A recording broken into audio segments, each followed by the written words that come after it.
പാലക്കാട്ടേക്കുള്ള യാത്ര മാത്രമല്ല, രാഷ്ട്രീയ യാത്ര തന്നെ തുടങ്ങിയതും മുന്നോട്ട് പോകുന്നതും എല്ലാം ഇവിടെ നിന്നാണ്.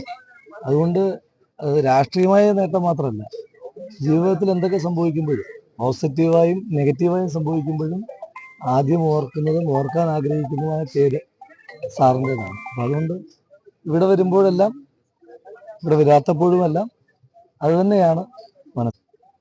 അത് സാറ് ഉണ്ടായിരുന്നെങ്കിൽ ഇപ്പം വിശ്വട്ടിനെ കിട്ടിയൊരു ഭാഗ്യമുണ്ട്. വിശ്വട്ടിനൊക്കെ ജയിക്കുമ്പോൾ ആദ്യം പറയാൻ സാറുണ്ടായിരുന്നു.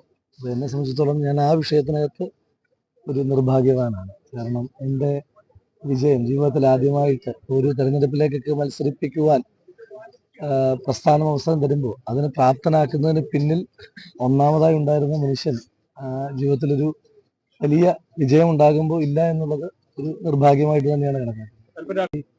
തിരിച്ചുപിടിക്കുന്നത് അതാണ് ഫസ്റ്റ് അജണ്ട. 25-ലേക്കാണ് കണ്ണൂർ പാലക്കാടിന്റെ മണ്ണിനെ മതേതര മുഖം പൂർണ്ണമായിട്ടുണ്ടാക്കുക. അത് മതേതരത്വവും വർഗീയതയും തമ്മിലുള്ള ഉത്സവം മാത്രമല്ല.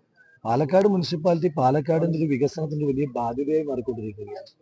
അപ്പൊ അതിന്റെ ഒരു പൊളിറ്റിക്സിലേക്ക് ഇവിടെ ഒന്നും കിടക്കുന്നില്ല. 2025 മുനിസിപ്പൽ തെരഞ്ഞെടുപ്പാണ് ഇപ്പോഴത്തെ പ്രൈമറി ഫോക്കസ്. 26 പാലക്കാട് ഒരു കാര്യം കൂടെ പറയാനാണ്. അതായത് ഈ തെരഞ്ഞെടുപ്പില് ഞങ്ങള് ഈ സംസ്ഥാനത്തെ ജനങ്ങൾ ചർച്ച ചെയ്യണമെന്ന് ആഗ്രഹിച്ച വിഷയങ്ങൾ ആ തെരഞ്ഞെടുപ്പിൽ ചർച്ചയാക്കാൻ ആഗ്രഹിച്ചു. ഉദാഹരണത്തിന് 5 മാസമായി ക്ഷേമ പെൻഷൻ കുടിശ്ശികയാണ്. പാലക്കാട്ട് കണക്കല്ല, BJP-യോടുള്ള ജനങ്ങളുടെ പടലപ്പിണക്കം നന്നായി ഗുണം ചെയ്തിട്ടുണ്ട്.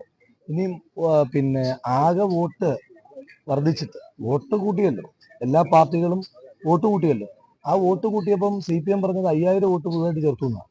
അങ്ങനെയാണെങ്കിൽ CPM-ന്റെ വോട്ട് കിട്ടിയില്ലേ? CPM-ന് കഴിഞ്ഞ ഇപ്പം ഒന്നാലോചിക്കണം, കഴിഞ്ഞ തവണ ഒരു